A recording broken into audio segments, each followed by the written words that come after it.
जय हिंद स्टूडेंट, आपका स्वागत है के एस सी क्लासेस गया में। वीडियो को अंत तक देखना। आज का टॉपिक क्या है तो सरल आवर्त गति। और यदि क्लास में समझ में आता है तो इस चैनल को सब्सक्राइब कर देना और जरा शेयर भी कर देना।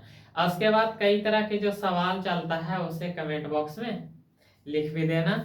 अब जरा समझेगा, सबसे पहले हम लोग पढ़ेंगे सरल आवर्त गति। लेकिन सरल आवर्त गति को समझने के पहले सबसे पहले जानना होगा किसके बारे में, तो सबसे पहले जानना होगा आवर्त गति के बारे में। और ई का लिखल बाबू सरल, तो सरल का मतलब होता है सीधा। सरल का मतलब क्या होता है? सीधा। अब सबसे पहले हम लोग किसके बारे में जानेंगे, तो सबसे पहले जानेंगे आवर्त गति के बारे में जानेंगे। इसे एग्जाम्पल से समझाते हैं। जैसे ई का है बाबू, तो ई एगो वस्तु है। ई एकदम सीधा है। सीधा है मतलब ये बीचे बीच में खड़ा है, तो इसको कहेंगे मध्य बिंदु। जब एक पर बल लगाएंगे, बल लगा देंगे या ताकत लगाएंगे तो देखो तो ये आगे पीछे हो रहा है ना। मतलब कहे के मतलब का है कि जब कोई वस्तु अपन मध्य बिंदु से आगे पीछे गति में होगा तब ओकरे का कहेंगे आवर्त गति। क्लियर? अब बताओ, ई गति का कर रहा है एकदम सीधे सीधे ना, ऐसा तो ना है कि खने ने इधर इधर इधर, ऐसा तो नहीं है। एकदम सीधे सीधे गति कर रहा है, तो ई पूरा घटना को ही क्या कहेंगे? सरल आवर्त गति। क्लियर हुआ या नहीं? अब जरा इसे यहाँ समझाते हैं। ई कहा एक वस्तु लटका दी, ये तो अभी एकदम स्थिर है। जब एकरा पर ताकत इधर से लगाएंगे, बल लगाएंगे, तो इस कंडीशन में पहले आगे जाएगा, उसके बाद कहाँ आएगा? पीछे। अब बताओ, एक सीध में नहीं गति कर रहा है, तो इसी को कहेंगे सरल आवर्त गति। इसका एक सबसे बढ़िया उदाहरण बताते हैं। घड़ी देखा है, लोलक वाला घड़ी जिसको पेंडुलम कहते हैं। जरा ध्यान से समझेगा। लोलक, लोलक कहो या उसी को क्या कहो? पेंडुलम कहो। लोलक कहो या उसी को क्या कहो? पेंडुलम कहो। ये तो देखा होगा लोलक वाला घड़ी, या उसी को कहते हैं पेंडुलम की घड़ी। ये केकर एग्जाम्पल है? तो सरल आवर्त गति का एग्जाम्पल है। क्लियर हुआ? क्या बताएं कि जब कोई वस्तु अपना मध्य बिंदु से आगे पीछे वो गति में होगा उसी को क्या कहेंगे? सरल आवर्त गति। आंसर इसी से मिल जाएगा। ध्यान से समझो ना। ये मध्य बिंदु में है। जब कोई वस्तु मध्य बिंदु से आगे पीछे गति में होगा उसी को कहेंगे क्या? सरल आवर्त गति। अब जरा समझेगा, यहाँ से कई तरह के पॉइंट बनता है, एकदम ध्यान से समझेगा। जैसे ई एक का है बाबू, ई एक का है, एकरा में एगो राशि बांध के एगो वस्तु को लटका दी। ये वस्तु को क्या कर दी? लटका दी। तो ई वस्तु अभी एकदम सीधा है, तो इसी को क्या कहेंगे? इसी को कहेंगे मध्य बिंदु। इसको क्या कहेंगे? मध्य बिंदु। अब जरा समझेगा, अगर एकरा पर ताकत लगा देंगे, तो ये ताकत लगा देंगे तो ये वस्तु आगे जाएगा ना? आगे जाएगा कि नहीं? जितना बड़ा राशि होगा उतना दूर जाएगा आगे। अब मान लेते हैं कि इस पर हम लगा दिए बल, ये वस्तु पर क्या लगा दिए? बल। अब बल लगाए तो उस कंडीशन में ये वस्तु आ गया यहाँ।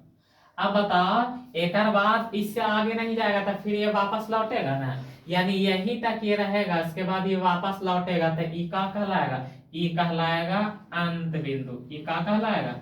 अंत बिंदु, या इसी को कहेंगे लास्ट बिंदु। आप जरा ध्यान से सुनेगा।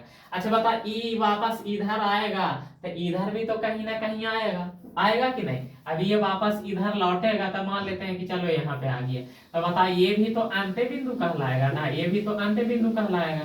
तो यहाँ से सवाल आपके एग्जाम में पूछा जाता है मध्य बिंदु से, और कहाँ से? अंत बिंदु से।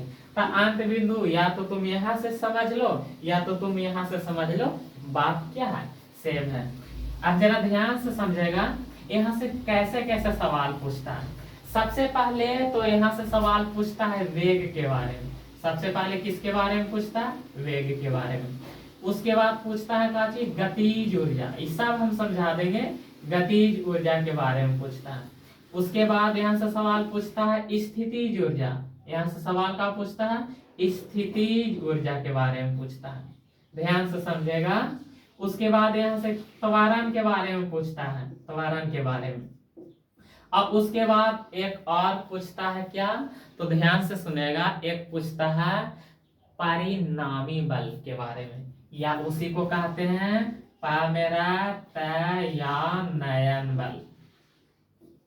यहां से के वैरायटी के सवाल बनेगा।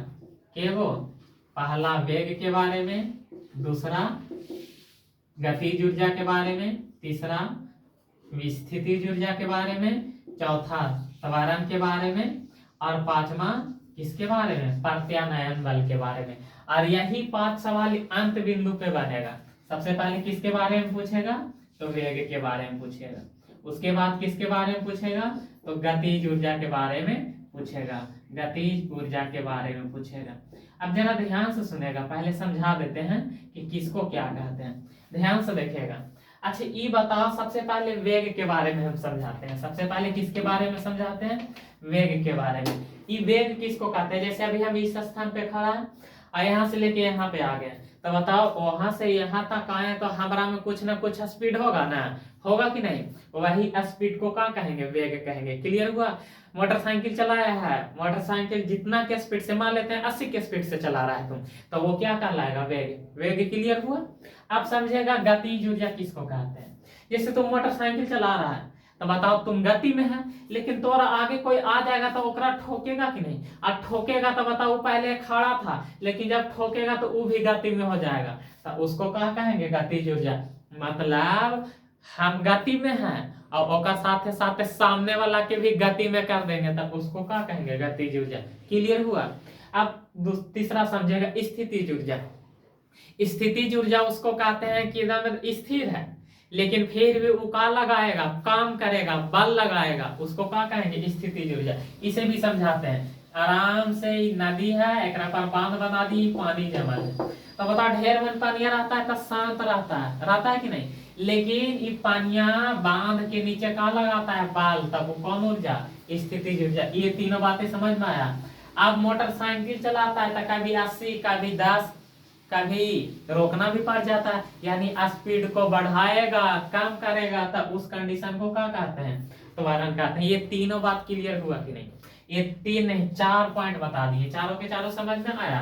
अब जरा समझेगा ई का है प्रत्यानयन बल। जैसे रबड़ को खींचा, अब बाल हाथ को मतलब बाल हटा देगा, तो रबड़ जैसा था वैसे हो जाएगा ना, तो उसी को क्या कहेंगे, प्रत्यानयन बल। रबड़ की खींचता है बाबू, अब छोड़ देता है, तो बताओ पहले जैसा आ जाता है कि नहीं, उसको क्या कहेंगे, प्रत्यानयन बल। ये 5 पॉइंट समझ में आया। जितना स्पीड होगा वो क्या कहलाएगा, वेग।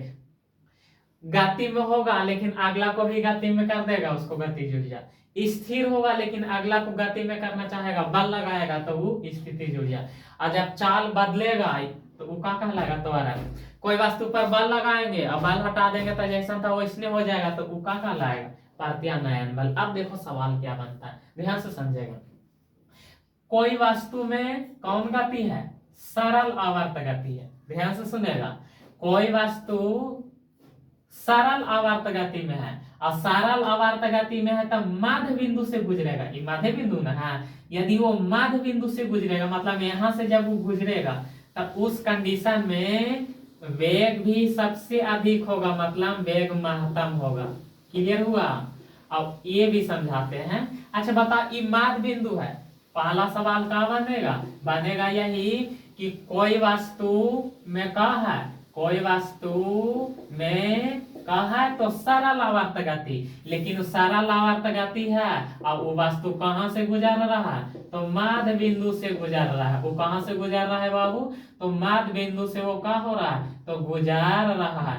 मध्य बिंदु से जब गुजरेगा, मतलब यहाँ से जब वस्तु आगे की ओर जाएगा, तब उस कंडीशन में उसका वेग अधिक होगा। अच्छा बताओ बाबू, यहाँ पर है, एक पर बल लगाएंगे तो यहाँ से दम बैया ही जाएगा, लेकिन आगे जाते जाते स्लो हो जाएगा, मतलब यहाँ से स्पीड में आगे बढ़ रहा है, मतलब वेग का है महत्तम, मतलब सबसे ज्यादा।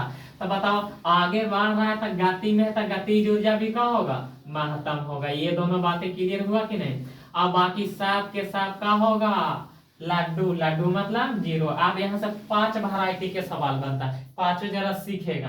क्या कहेगा कि कोई वस्तु सरल आवर्त गति में है, यदि वो मध्य बिंदु से गुजरेगा, देखो नहीं मध्य बिंदु ना है, यदि वो मध्य बिंदु से गुजरेगा तब वेग का होगा महत्तम, गतिज ऊर्जा का होगा महत्तम, स्थितिज ऊर्जा का होगा शून्य, त्वरण का होगा शून्य, और प्रत्यानयन बल भी का होगा शून्य। ये पांचों सवाल खोपड़ी में सेट हुआ। अब का है अंत बिंदु। तो अब यहाँ से सवाल बनता है क्या कि कोई वस्तु कहाँ है, कोई वस्तु सरल आवर्त गति में है, लेकिन वो वस्तु कहाँ से गुजर रहा है, तो वो गुजर रहा है अंत बिंदु से। कहाँ से गुजर रहा है, अंत बिंदु से वो क्या हो रहा है, गुजर रहा है। तो उस कंडीशन में गुजर रहा है, तो उस कंडीशन में यहाँ से भी यही पूछेगा कि उसका वेग का होगा। उसके बाद यहाँ से यही पूछेगा कि उसका गतिज ऊर्जा का होगा। ध्यान से समझेगा, उसका गतिज ऊर्जा का होगा। उसके बाद क्या पूछेगा कि उसका स्थितिज ऊर्जा का होगा, स्थितिज ऊर्जा का होगा। और उसके बाद यहाँ से क्या पूछेगा, उसका त्वरण का होगा। चौथा सवाल यही ना बनता है कि उसका त्वरण का होगा। उसके बाद पांचवा सवाल का बनता है कि इसका प्रत्यानयन बल क्या होगा, प्रत्यानयन बल का होगा। आइए आपके एग्जाम में पूछा गया है, इसीलिए इसको इग्नोर नहीं करना है। एक बात याद रखो कि मध्य बिंदु से गुजर रहा है तब वेग महत्तम है, तो यहाँ पर वेग का हो जाएगा 0। गतिज ऊर्जा का है महत्तम, तो यहाँ पर गतिज ऊर्जा का हो जाएगा 0। अब बाकी जितना है इस सब के सब का होगा महत्तम होगा। महत्तम मतलब का सबसे अधिक। महत्तम मतलब अब यहाँ से देखो सवाल कैसे पूछेगा। अब सवाल पूछेगा कि वस्तु सरल आवर्त गति से गति में कर रहा, तो अंत बिंदु पर वेग का होगा 0। अंत बिंदु पर गतिज ऊर्जा का होगा 0। अब 0 कैसे होगा, यहाँ से जाएगा तो बताओ यहाँ तो कुछ ना कुछ तो रुकेगा, कुछ ना कुछ सेकंड तो रुकेगा। अब बताओ रुक गया मतलब वेग भी 0 हो गया और गतिज ऊर्जा भी 0। अब बताओ ये वापस आएगा, ये क्या आएगा वापस। अब वापस आएगा तो स्थितिज ऊर्जा भी अधिक होगा मतलब महत्तम। वापस आएगा तो त्वरण भी महत्तम होगा और प्रत्यानयन भी बल भी महत्तम होगा। यानी 5 पॉइंट यहाँ और 5 पॉइंट यहाँ और 1 पॉइंट ये, टोटल 11 तरह के सवाल यहाँ से बनता है। जब सवाल पूछेगा कि कोई वस्तु मध्य बिंदु के आगे पीछे एकदम सरल रेखा में गति कर रहा है, तो उसको क्या कहेंगे, सरल आवर्त गति। यदि सरल आवर्त गति, कोई वस्तु में सरल आवर्त गति है और वस्तु मध्य बिंदु पर है, तो वेग और गतिज ऊर्जा महत्तम होगा और बाकी सब के सब का होगा, बाकी सब के सब 0 होगा। उसके बाद याद रखना कि वस्तु में सरल आवर्त गति है और वो अंत बिंदु पर है, तब उस कंडीशन में वेग और गतिज ऊर्जा अंत बिंदु पर 0 होगा और बाकी सब का होगा तो महत्तम होगा। मतलब अंत बिंदु पर गतिज ऊर्जा सबसे ज्यादा होगा। क्लियर हुआ। अगर क्लास पसंद आता है तो इस चैनल को सब्सक्राइब कर देना, शेयर कर देना